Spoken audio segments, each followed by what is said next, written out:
Additional deputy commissioner Tral Kashmir Shabir Ahmad Raina نے منشیات کی بدعت کے خاتمے کے لیے ایک میٹنگ طلب کی ہے۔ یہ meeting higher secondary school Tral میں 2 سپٹمبر کو ہونے والے منشیات مخالف پروگرام کے پیش نظر طلب کی گئی، جس میں تقریباً 15 محکموں کے افسران کے علاوہ سماجی کارکنان اور میڈیا سے وابستہ افراد موجود رہے۔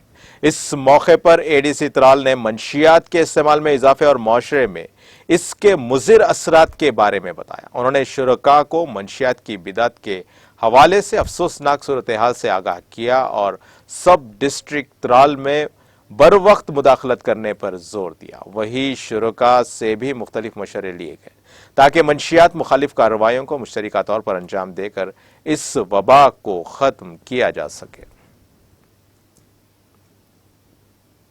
پروگرام کے تحت ہم سیکنڈ آف سپٹمبر فرائیڈے کو ہمیں بوائز ہائر سیکنڈری میں ایک بڑا پروگرام رہے گا۔